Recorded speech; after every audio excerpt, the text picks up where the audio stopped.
பேரும் சலமாரியா அடிச்சுக்கிட்டு தான் இருக்காங்க. இது எல்லாத்தையுமே நம்ம வெஜிடா என்ன பண்றான், மேல நின்று பாத்துக்கிட்டு இருக்காங்க.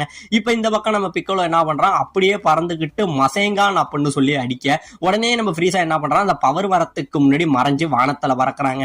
இவன் வானத்துல பறக்க இதுதான் நமக்கு சரியான சான்ஸ் சொல்லி நம்ம கிர்லின்னு வந்து கமேகமேகா அப்படின்னு சொல்லி அவன் பவரையும், நம்ம கோகான் வந்து மசேங்கான் அப்படின்னு சொல்லி அவனோட பவரையும் சேர்த்து அடிக்கிறாங்க. ஒரு மிகப்பெரிய வெடிப்பாக இந்த அடி நம்ம ஃப்ரீஸா மேலதான் பட்டுட்டு நினைச்சவங்க நின்றுகிட்டு இருக்க, உடனே நம்ம வெஜிடா என்ன பண்றான், டே முட்டாளுங்களா உங்க பின்னாடி தாண்டா அவன் இருக்கான் அப்படின்னு கத்த. ஆமாங்க, இவங்களுக்கு பின்னாடி வந்து நம்ம ஃப்ரீஸா நிக்கிறாங்க. இப்படியே நிக்க இப்ப நம்ம ஃப்ரீஸா என்ன பண்றான், அவன் ஒரு லேசர் பீம் இங்கே இருந்து வேகமா அடிக்கிறாங்க. அப்படியே இந்த லேசர் பீம் சரியான ஃபாஸ்ட்ல வருது. எந்த அளவுக்கு ஃபாஸ்ட்னா, இவங்களோட பார்வை திரும்புறதுக்குள்ள இந்த பவரோட வேகம் இவங்க கிட்ட வந்ததுன்னு வச்சுங்களா, அந்த அளவுக்கு ஃபாஸ்டா வர இவங்க அப்படியே உறைஞ்சு போயிடுறாங்க. இந்த பவர் மட்டும் இப்படியே எல்லாரையும் தாண்டி நம்ம கோகான் இருக்கான் பாத்தீங்களா, அவங்கிட்ட வந்துகிட்டு இருக்குங்க. அவனால இந்த பவரை வந்து பார்க்கவும் முடியல, அதுல இருந்து நகரவும் முடியல, அந்த அளவுக்கு வேகமா வந்துகிட்டு இருக்க. உடனே நம்ம வெஜிடா என்ன பண்றான், இங்கே இருந்து பறந்து வந்து நம்ம கோகானோட தலையில ஒரு அடி அடிச்சு தள்ளி விடுறாங்க. அந்த பவர் இங்கே இருந்து பின்னாடி போய் ஒரு மலையில அடிக்கவும் செய்யுது.